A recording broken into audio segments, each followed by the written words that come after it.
What's up? Welcome back to the internet's most inconsistent and occasional country music single review show, Yeehaw or Yee Nah. If you hear some lawn mowing in the background throughout this video, look, it's springtime. I live in a neighborhood. People gotta mow their lawns and just, it is what it is. Let's get right into things with a new song from Little Big Town called Hell Yeah. Hell yeah, I go get drunk on Friday nights. This one threw me off the first time I heard it because of the male lead. It's actually a Philip Sweet lead, and I think his voice sounds good. It kind of reminds me of Thomas Rhett, and it's a nice enough song. I think Little Big Town's harmonies always sound good. This one has a kind of jovial feel to it. It's in a category of songs that I call comma songs, where the main phrase of the chorus is kind of repeated at the end of the chorus, but they break up the words. So in this case, they're saying like, hell yeah, I'm partying, but then you find it at the end of the chorus that it's like, I'm still going through hell, yeah. You've moved on and I'm still here in hell, yeah. Another example of this would be Next Girl by Carly Pearce, where she begins by addressing the next girl, and she says then, I know what happens next, girl. These are very trendy as of late, and I'm not really for or against them as much as I'm just saying I've noticed that. I think on the whole, the song works. I think it's got like almost a bluesy pop feel. It kind of rolls along, but I think that same tone is a little bit its downfall. I don't really buy the idea that they're going through hell because there's just nothing tortured feeling about the music. So I think this one gets from me a decent yee. Next up, we've got All I Needed by American Aquarium. It was a hook, it was a line, it was a savior. Longtime viewers of the channel know that I believe BJ Barham, lead singer of American Aquarium, to be one of the best songwriters of our lifetime, and here in this new single, he is arguing that a song was all he needed. In a moment where he was going out of his mind, he hears this song in 3/4 time, and it just makes him feel better. This is a co-write with Carl Anderson, and I'm wondering if that's the same Carl Anderson that released songs like Silver Lining and Hurricane Wind a few years back. I really like that album. Never knew what happened to Carl Anderson. But I did notice there's also a new producer on this. Instead of Shooter Jennings, it looks like American Aquarium recorded this with a guy named Brad Cook. That is who is listed on Spotify. And I didn't really notice a huge change in sound. And that's good news for me because I really like the sound of American Aquarium. You still have that driving kind of heartland rock feel backed up with just a lot of steel. It's really prominent on this song, as well as BJ Barham's gravelly vocals. Now, American Aquarium can run the gamut from super sad boy to really hopeful, and this is definitely more on the hopeful end, but with the backdrop of BJ feels like he was losing his mind. I really like this song, and it is about the power of music, and it's just really happy driving. I want to listen to this with the windows down. It gets a yeehaw from me. After that, we got the new one from Luke Combs, Tomorrow Me. 'Cause I gotta live with tomorrow me. Now, Luke Combs dropped this right at the same time that he finally unveiled the album cover and release date for his upcoming third LP, which is called Growing Up. And the cover on this one kind of has like a bar, kind of comic style line drawing that's sort of flowing in to Luke. I saw some mixed reviews of it online, but I think it looks a lot better than his last album cover. And as we know, I love a bar painting, obviously. The song Tomorrow Me is about wanting to avoid the mistakes and messing up the life of the tomorrow version of yourself. It's about holding back and ending a bad decision in the moment so that tomorrow you doesn't pay the price. And I guess this is becoming a theme with Luke Combs. Like he had that song on the last album, Dear Today, where he was kind of writing a letter back and forth from his past self, and now he is referring to Tomorrow Me. I think this song is quite pretty. It's a slightly more mid-tempo than kind of the slow ballad Forever After All tone that he's given us on the last few singles. You do have a tiny bit, I think, of mandolin sprinkled over the chorus, which I think sounds really nice, reminds me of Even Though I'm Leaving. Luke's voice sounds strong, as always, while singing it. I don't think it is his most transcendent single ever, but I'll give it a light yeehaw. After that, we got Rolex on a Redneck by Brantley, Gilbert, and Jason Aldean. It can put a Rolex on a redneck.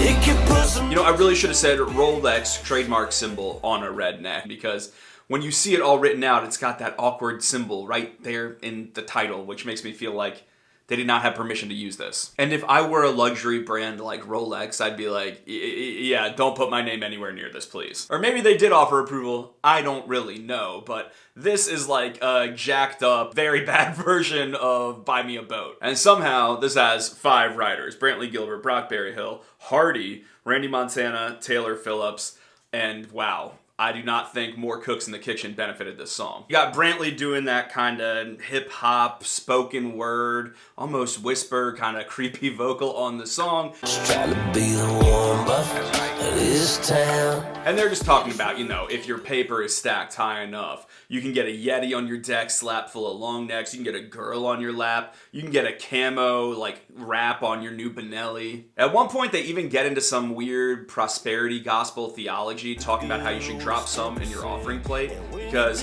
when you do, it'll do what it does. Shout out to Do What It Does. My favorite lyric ever, we do what we do. But in this case, the doing what it does means the money will grow and it'll put a Rolex on a redneck. You know, that money's gonna come back to you. Just plant your seed, guys. Plant that seed, and it's gonna come back to you as a camo wrapped Benelli. If this isn't the main frontrunner for worst song of the year, I'm sorry, but what did you think I was gonna say here, guys? It's a giant yee nah. And it's nothing against rednecks, or Rolexes, or rednecks that want to wear Rolexes. It's a musical argument I am making here. And maybe it's a little bit anti-materialism, if I'm being honest.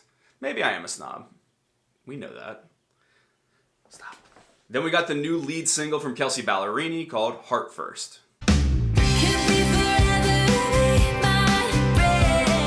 I actually think Kelsea Ballerini's last album, Kelsea, and its kind of acoustic companion, Ballerini, were both really underrated. They're kind of a victim of the pandemic attention-wise. Like, it came out right when lockdown was starting, and then just, it didn't really get the cred that I felt like it deserved, because I thought it was a major level up for Kelsea as a songwriter. And I think it was musically better than the kind of extra poppy singles like Miss Me More that I think people associate with Kelsea Ballerini. But this new song, Heartfirst, is not going to do anything to eliminate the very poppy persona of Kelsea Ballerini, because this might be her poppiest single yet. And I actually think that kind of glossy bubblegumminess of the song does fit the lyric, which is about kind of this escapist moment. A lot of country music is about looking at something and seeing it just exactly as it is, and its mundane plainness, and telling those stories. But this is about brushing by a guy at the bar and then going home with him, and she says, I'm like diving in with my heart first. Like, I'm choosing to sort of fall quickly and in love, and it's about this kind of rush, this escape, and pop music is very suited to that. However, I feel like it's just gotta be said that like the synths and the chorus drop and all that stuff, like it doesn't feel especially country. This was the last song on my new release playlist, and then it went back into the album I was listening to in the queue, which was by 49 Winchester, and I was like, oh geez. Those are different. If you listen to my Kelsea review, I actually kind of zeroed in on Kelsea and her like embrace of real femininity in songwriting, and I feel like this song's a good example of that, and I acknowledge that is a competitive advantage. You know, not many people are doing this like super girlish, like early Taylor Swift kind of sound. And if it sounds like I'm doing a lot of justification for giving this like a yee blah, I am, but I'm just trying to be, you know, thoughtful. I think the song is cute. It's probably smart to launch an album if you're playing the radio game with something kind of safe and cute, but I don't love it. But I ain't that Kelsea hater that some people always try to tell me I am. And while we're talking about stuff that's not exactly country, let's talk about Koe Wetzel's April Showers. They say April showers bring May flowers, but it's been dry. Now, Koe Wetzel, Texas country, at this point, I've had this conversation 1,000 times. It's a way more rock and like kind of punk rock and pop punk than it really is country, but it's called Texas country for some reason. It's more about the attitude than it is about the music when people use that genre designation with people like Koe Wetzel, Colby Cooper. You can't really argue this is way more country than, you know, Riley Green or something, but a lot of people do. I think it's just from an independent spirit that people are really making that argument, even if they don't have the language for it, because musically, this is a rock song like a lot of Koe stuff, and musically, I really like it. Like, I used the term Koe-bro when I first listened to Koe Wetzel because I was so confused by these just armies of like Texas A&M bros DMing me being like, you gotta check out Koe Wetzel. And I was like, man, who are these co-bros? But over the years, it has become a major term of endearment where like, I actually like them. They're fun fans, and they're nice, and Koe puts on a great show, and he's a fun personality to follow. So I will say, when I put on April Showers, I was like, damn, it feels good to be a Koe bro again. This one's a little lighter than something like Country and Western. It doesn't, or Sunday and Monday.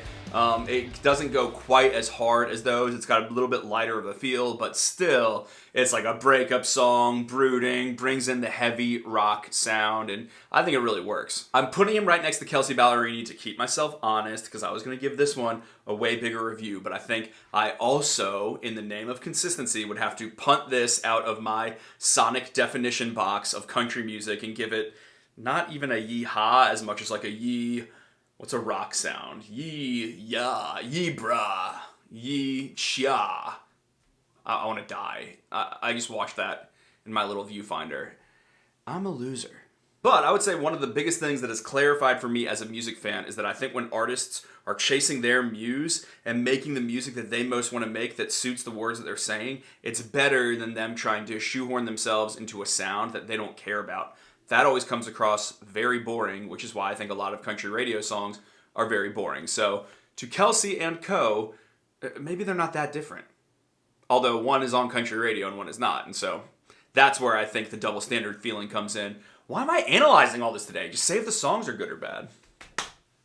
What the hell, man? After that, we got Niko Moon with Easy Tonight. Where the music is playing, turn it up. People are singing.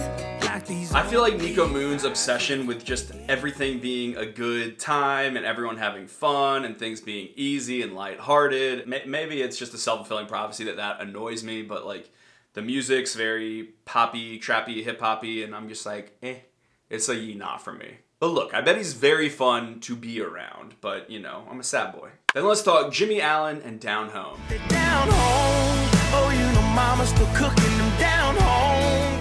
I have never liked Jimmie Allen's music. I mean, Mercury Lane is truly one of my least favorite albums of the past decade. I just think it is so boring. I think it's very lifeless lyrics. And then when he put out that song with Noah Cyrus, what's it called? This Is Us. Like that whole chorus of, that was just you and that was just me and now we are us. It's like weirdly literal, but also saying nothing at the same time. I was not much more impressed with the whole Betty James EP. I'm just like, does your music have some teeth? Can we get some teeth here? And I have felt frustrated because every interview Jimmie Allen does, or when he goes on Dancing with the Stars or whatever, I'm like, I like you so much, and I dislike your music so much. And I must say, Down Home was a relief to me. I was like, okay, this song is aggressively better than the other songs I've heard from you. Is it the greatest song in the world? No. Is it aggressively better?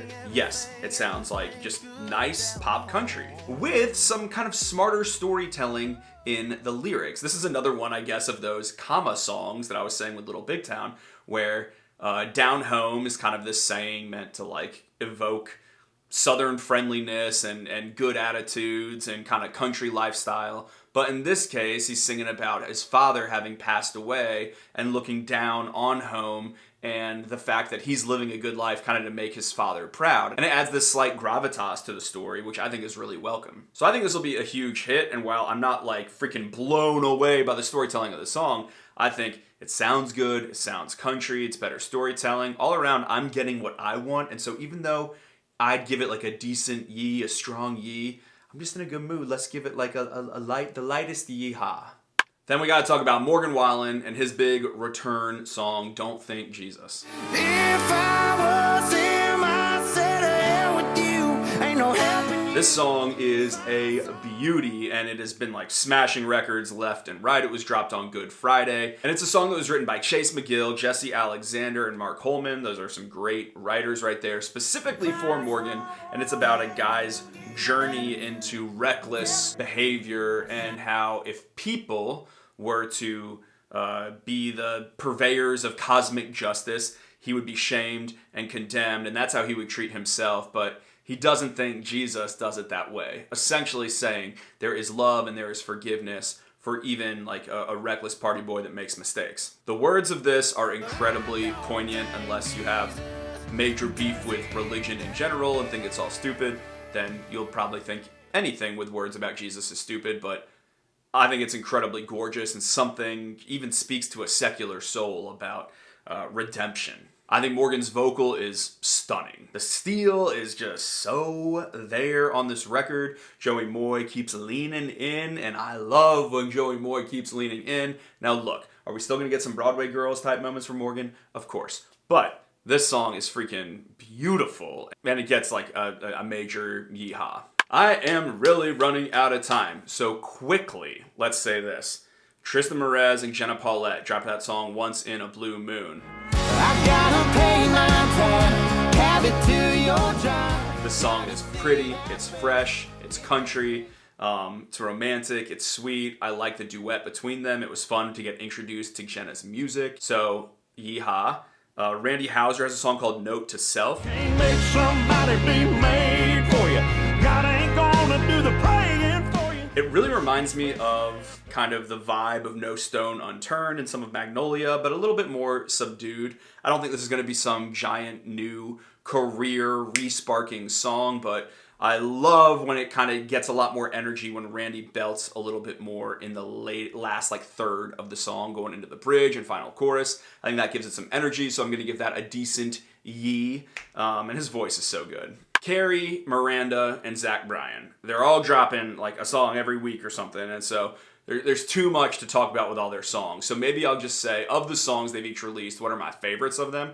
Let's start with Carrie Underwood. She's dropped a few, like Denim and Rhinestones, and she did this one, Crying Angel. Is that it? Crazy Angels? I like Crazy Angels. Yes, I'm one of those crazy angels. I like the idea that she says, even good girls want to have a good time, and she's basically like, I'm gonna be naughty tonight. Carrie has a song for like every emotion, and I don't think they always add up to the most consistent perspective, but you know, I think it's weird to sing Jesus Take the Wheel and then songs like I don't even know my last name, but that's how Carrie do, and I think as a standalone song, Crying Angels is my favorite of the ones she's put out so far. For Miranda, I really love Strange. A Lincoln came and a Jefferson went. The song Strange is just about walking down Main Street and being like, man, times feel strange. There's something weird in the air in society. And honestly, there's something just really refreshing about hearing that. I love the topsy-turvy lyrics in the first verse where Main Street ain't Main, and you've got elevators that only go down. It's like an interesting way of kind of this apocalyptic backdrop, and she's gonna light up a smoke and have a drink with us and kind of commiserate. And I love that Miranda's low-key such a curmudgeon.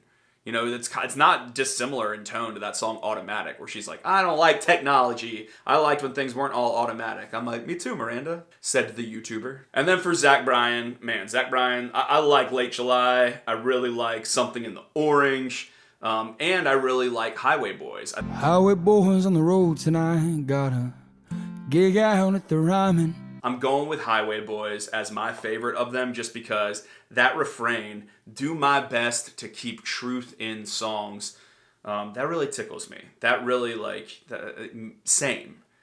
I feel like we have a tandem mission there. And this song is so much about Zach going and playing the Ryman and kind of proving his doubters wrong. And it's like, we've followed that journey here on the channel. The Sad Boys have been with Zach from the beginning. And so I really resonate with that song, but obviously Something in the Orange I think is going to be kind of the banger smash. Something in the orange tells me we're not done.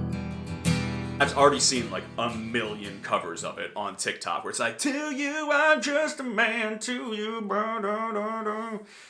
it's really good. And I like that there's a whole song around orange, that Zach was really inspired by the color orange. I guess I'll leave you with this question. Do you think the color orange or the fruit orange came first? I've thought about that a lot of times. Anyway, I am gonna go. I'm so late I meet up with a friend. So, goodbye.